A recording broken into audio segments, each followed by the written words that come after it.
Part 2 of my top 25 favorite Rocko's Modern Life episodes. And as always, it's the final 10. So let's get this started. At number 10, we have Tickled Pinky, in which we see Rocko and Heifer in a jackhammer competition. Unfortunately, Rocko feels a very painful sensation in his stomach. He is rushed to the hospital and finds out that he has appendicitis. Now, just like with the episode with As Told by Ginger in A Lesson in Tightropes, in which Ginger gets appendicitis, and this episode was treated very seriously to the point where I almost cried, this episode was also in the same way, but at least it's a lot more lighthearted. And we see that Rocko's appendix takes its shape in the form of a childlike entity known as Pinky. And we see that Rocko and Pinky bond with each other very much, almost like father and son, or in some cases, big brother, little brother. Pinky is sort of like the inquisitive kid to Rocko's already wise judgment of the world around him, until Pinky ends up feeling very ill and almost is on the verge of death, and then Rocko is finally woken up by Dr. Hutchinson saying that it's all over, his appendix is finally out, and Rocko is totally tearful because of this, and he buries Pinky on the ground until he sees Pinky's soul rise up to heaven with a lot of other appendixes, saying a huge tearful farewell to Rocko. And then we also see Heifer losing a huge amount of weight, and even that all of his fat ended up being to the ground as well, and his fat ended up saying his farewells to Heifer as well. So I'd have to say that this episode is quite touching, just like its predecessor, Son of Stimpy, or Stimpy's Fart.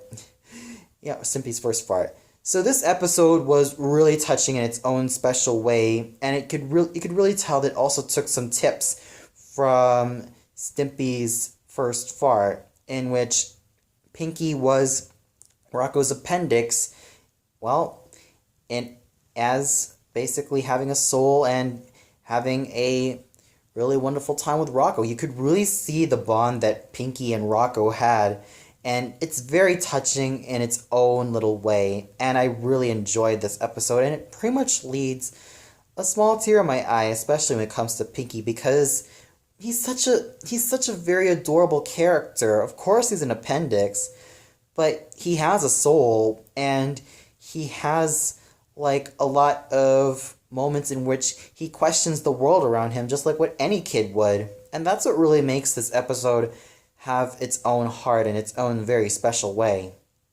At number 9, we have a tie between To Heck and Back and Heff in a Handbasket.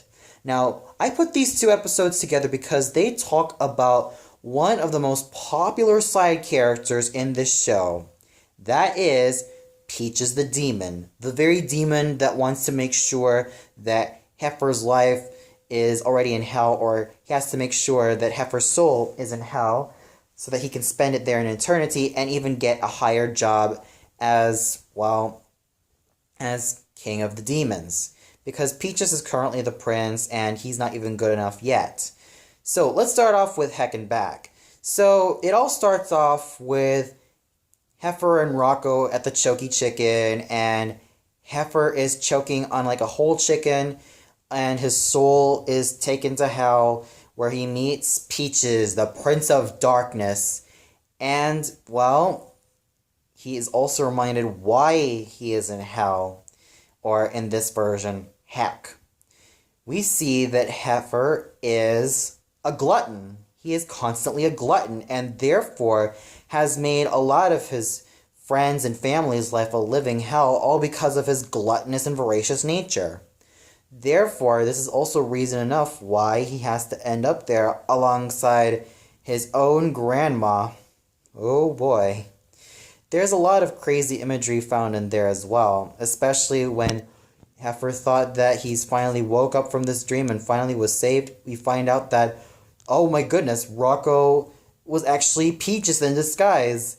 Heifer screams his head off and then finds out, okay, He thought it was all a dream, but oops, we finally see Peaches once again with his hood off, and then we see him laughing and laughing and laughing and giving off such a horrific and very spine-tingling laugh that Heifer is also screaming his head off as well, until the head devil finds out that Peaches did not do his job, and, well, we see Peaches playing his paddle ball before the credits roll.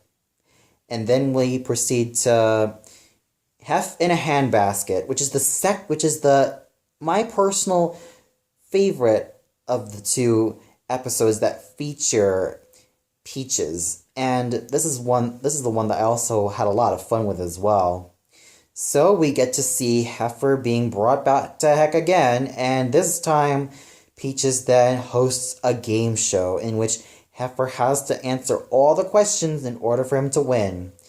He then screws up the questions first because, well, Heifer is pretty much being his usual goofy self, and, well, even constantly saying sea monkeys, and even saying that hamburger is made of ham. Oh my gosh.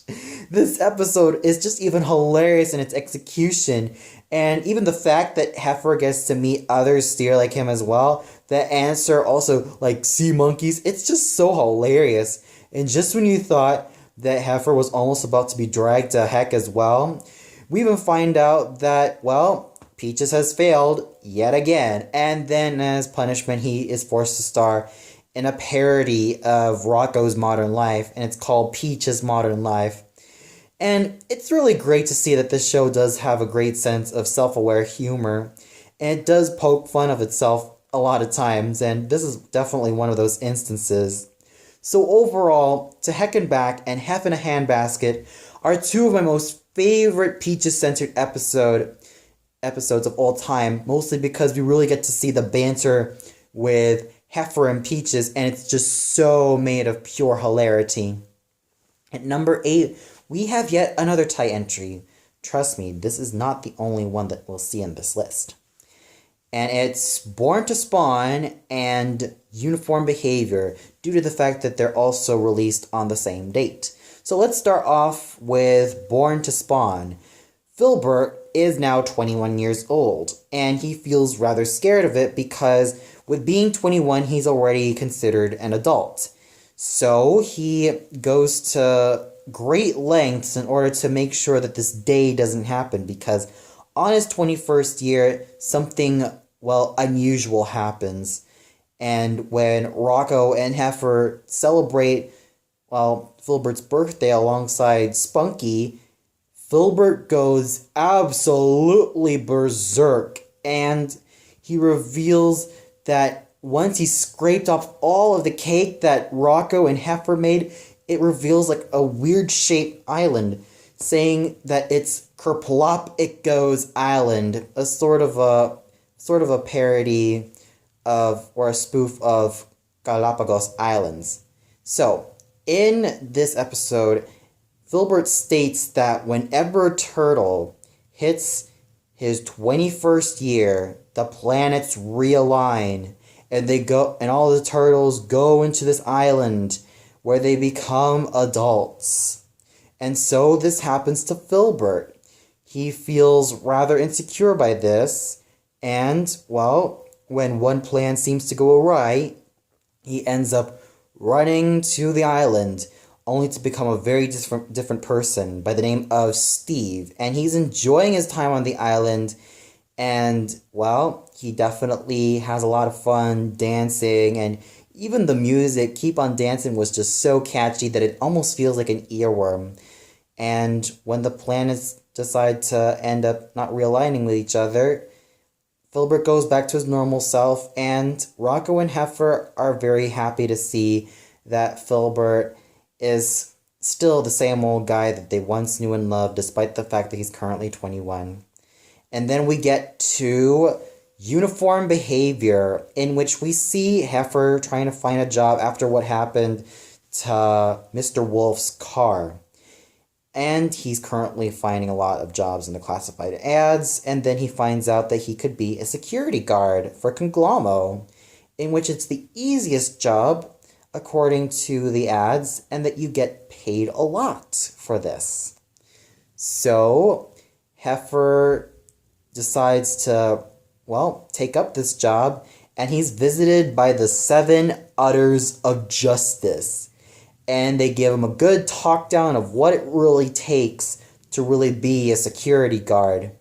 Unfortunately, this type of newfound power sort of gets into Heifer's head, where he is giving a ticket to Rocko for quote-unquote jaywalking, and especially to Filbert for something he didn't really do.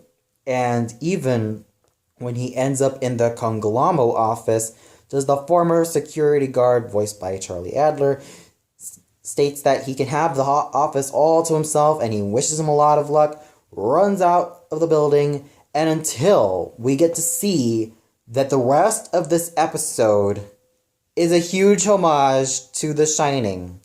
From the creepy twins to the bar scene to everyone everyone at first being from Ghosts to Heifer's friends Filbert and Rocko, and until this very iconic line of Heifer barging through the doors, and then we hear Lloyd say, "Here's Heifer," and then Heifer proceeds to run out the building like crazy, taking off all of his uniform, and then lands himself in prison for indecent exposure.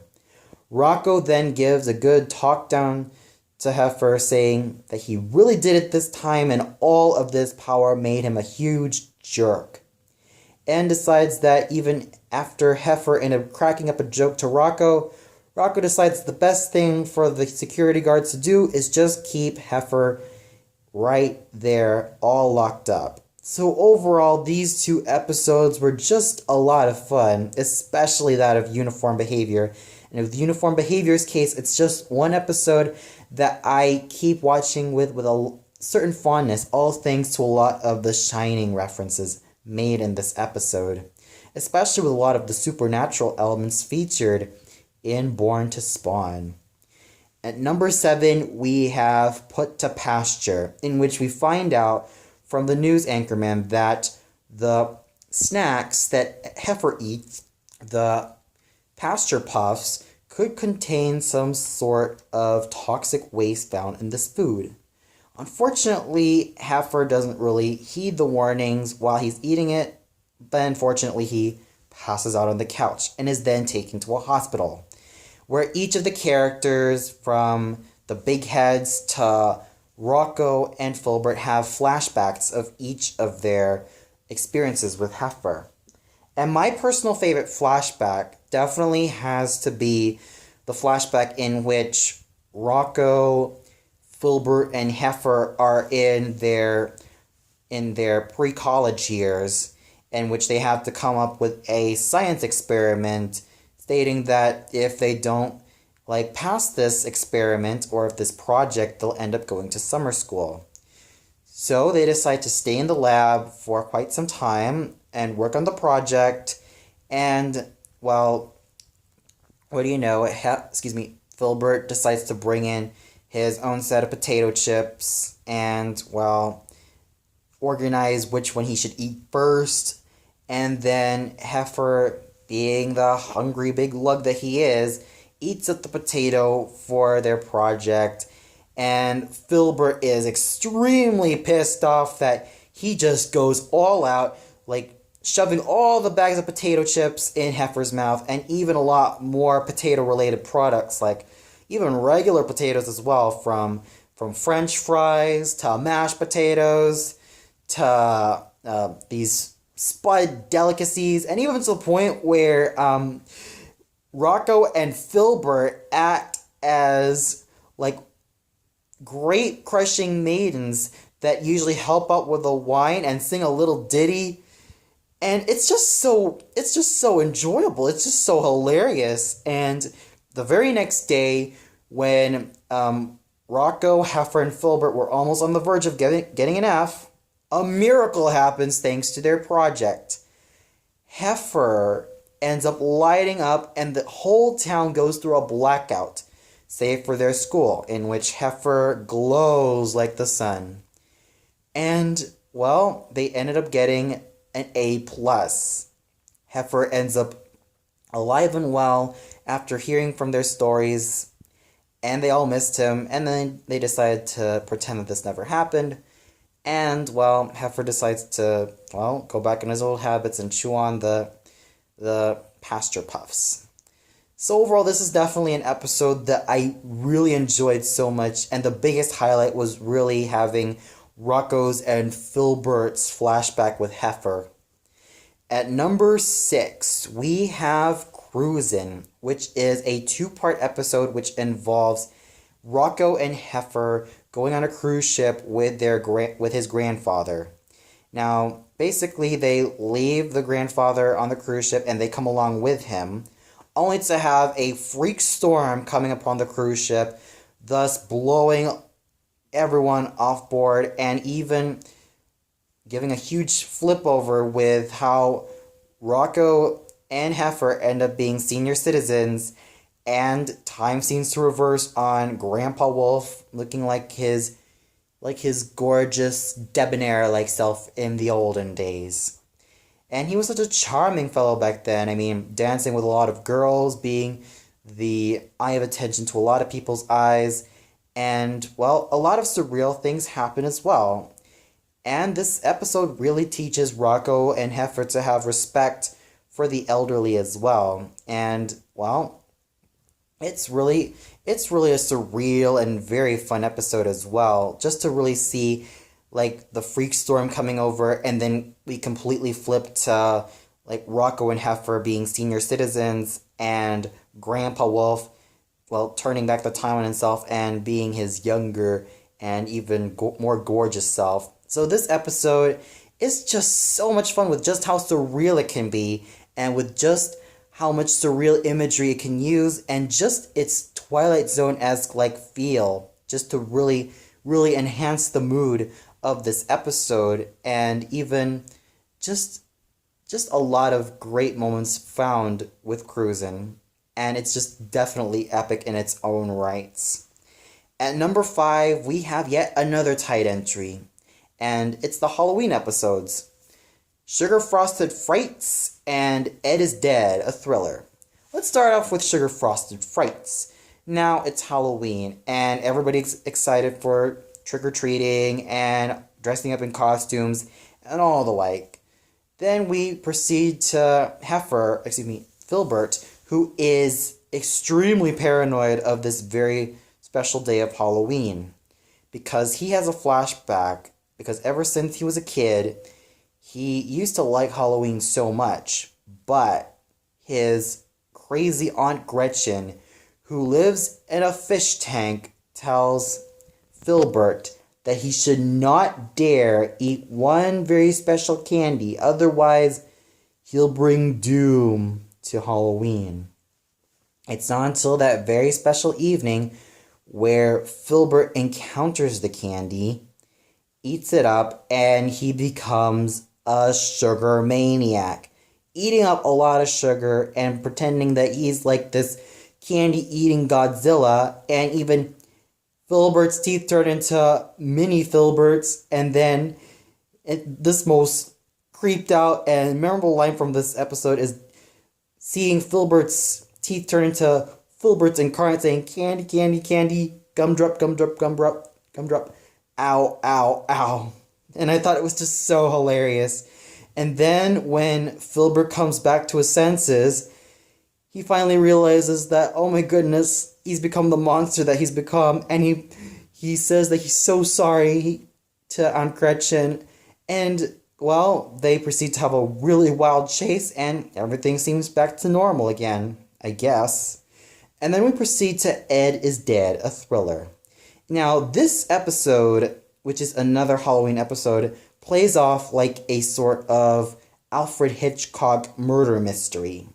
Heifer introduces the show a la Alfred Hitchcock Presents, and then we see that it's another normal day for Rocko and the big heads. And, well, he sees something happen on the other side, and he is suspecting that Mrs. Bighead, or Bev Bighead, would be murdering her own husband. And he's rather scared by that. He almost wants to call the authorities as well and wants to find out for himself if Bev really did murder her own husband. And we find out from the end that no, she was making a sculpture of him. Hence, that's why Ed was constantly screaming and fidgeting all the time, constantly saying no, he doesn't want it. He doesn't want his head to be made and all that. And the episode manages to end itself really sweetly with Ed and Bev really chasing each other throughout the room and even giving each other a huge smooch. So overall, these are definitely two Halloween episodes that I really enjoy so much. It's just so up there. They're both so up there with the likes of Arnold's Halloween and I Spy a Witch and many other great Halloween episodes that I really love. And this is one that really leaves a huge smile on my face even to this very day. At number 4, we have, what do you know, another tie episode, Wimp on the Barbie and Yarnbenders. Now, special mention is that these were the first 2 episodes that I've watched from Rocko's Modern Life. And these were basically very special episodes to me because these were my gateway episodes. So let's start off with Wimp on the Barbie. Now, it all starts off with Rocko mowing the lawn and Ed Bighead being a complete douche as always because Spunky has a lot of hearts flowing out of the yard as well. And Ed wails it on Rocko. Bev, tells him to go back in the house. And Bev tells Rocko that he should be a lot more confrontational when it comes to situations like this. And then we get to see that there is a phone call that was meant for Rocko. Filbert and Heff managed to take it, and they said that, his parents miss him and love him, and that Dingo's going to come over.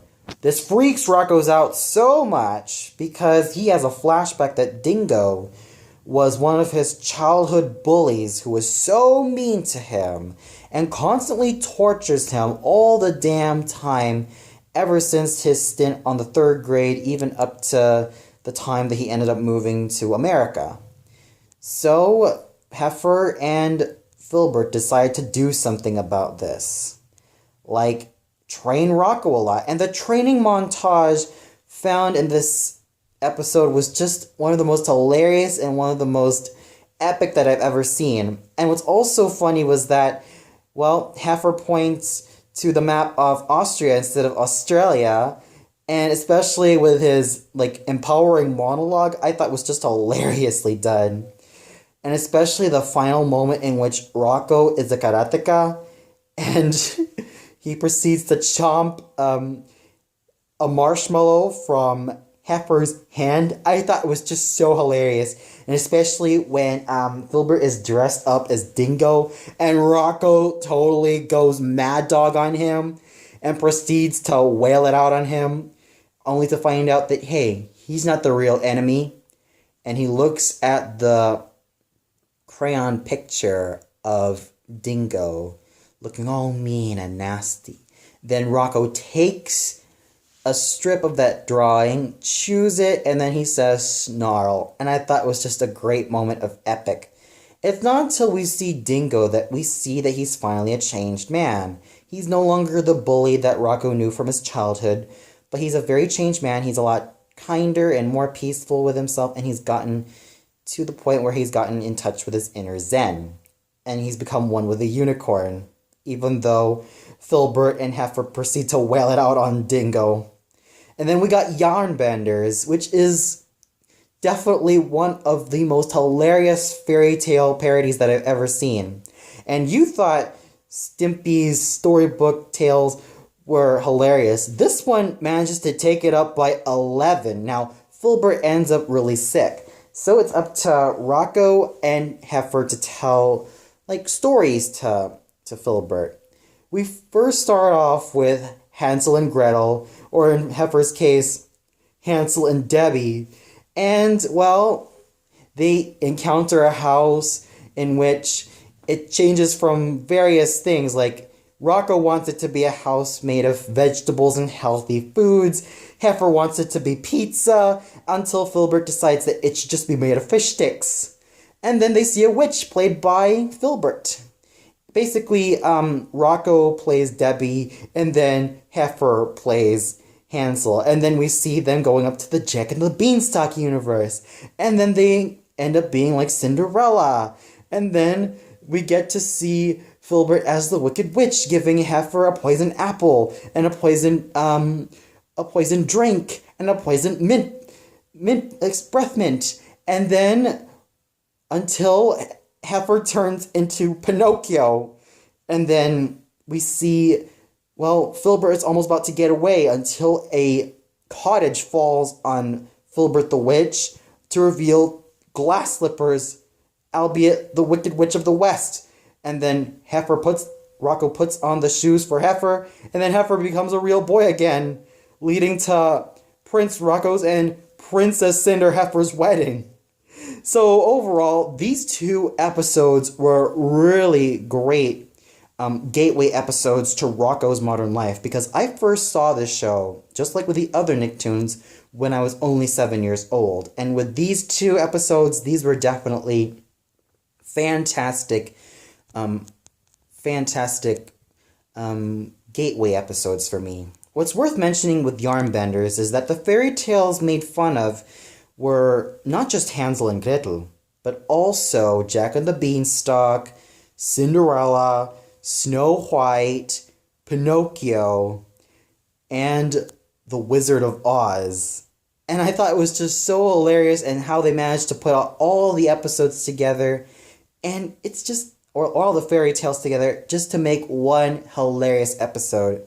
So overall, Wimp on the Barbie and Yarnbenders were great gateway episodes to really introduce me to the world of Rocko's modern life. And number 3, we have a 3-way tie between The Big Question, The Big Answer, and From Here to Maternity. Now, these 3 episodes managed to involve a story arc involving Filbert's relationship with Dr. Hutchinson, because Filbert did have a crush on her to the point where they ended up dating. And even to the point where they were having a great time together and were rather unsure of how their relationship was going on with each other. To the point where they end up being married in The Big Answer, and even to the point in From Here to Maternity, where even though Rocko, Heifer, Filbert, Dr. Hutchinson, and the crew managed to go get themselves in a lot of crazy situations and a lot of deep crap, they ended up in prison, only to have Dr. Hutchinson lay some eggs to find out, oh, she's finally given birth to Filbert's and their children. A couple of them being boys and a couple of them being girls. And we have one child that looks awful like Heifer, only to suggest that maybe Dr. Hutchinson was also in an affair with Heifer as well. I don't know. I think it might have been. So overall, these were 3 episodes which really showed the relationship between Filbert and Dr. Hutchinson and how it evolved in these episodes. And it's really great because I felt like these two really deserved each other, with Filbert's constant nervousness and with Dr. Hutchinson's constant perkiness. You could really tell that their opposites really do match each other, and they really have great chemistry with each other, and it's no wonder why they ended up as a couple throughout the show's run. And it's really wonderful to see them really working well off of each other.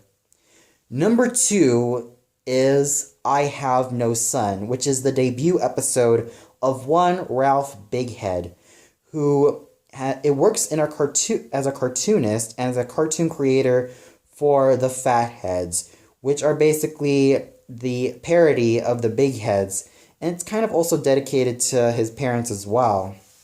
So, Fatheads has become a huge hit, and, well, has pretty much made him a star throughout the show. And, well, Ralph is rather upset that he wants to see his parents again, and he doesn't even want to bother seeing them again, with Ed constantly crying out that he has no son, and that Bev explaining why he feels that way. And it all comes back to the fact that, well, Ed wanted Ralph to work in his company Conglommo. Unfortunately, Ralph decides against it and wants to found his own company as a cartoonist.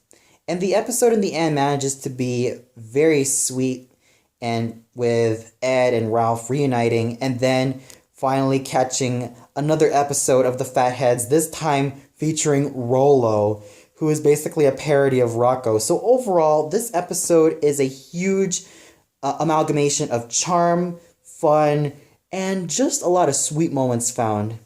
And number one, and I'm sure some of you are probably not surprised by this. If you're surprised, then you could let me know as well.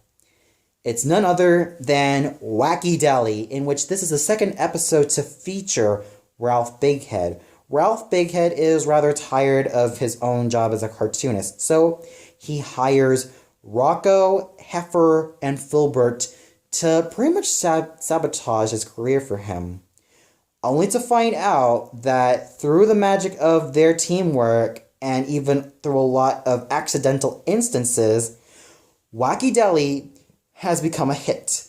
Now, the characters of Wacky Delly are Betty Baloney, voiced by Rocko, the Salami, voiced by Heifer, and the Cheese, voiced by Filbert. And it becomes a huge art hit to the point where, well, Ralph has become a lot more famous, and even with the help of Rocko, Filbert, and Heifer, they become a huge hit that, well, everybody's talking about it.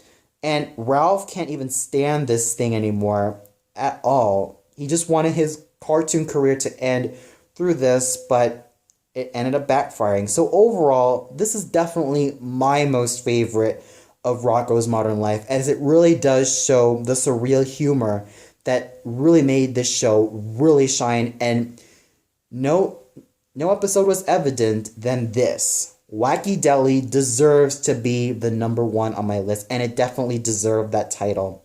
And it still stands very tall on my countdown.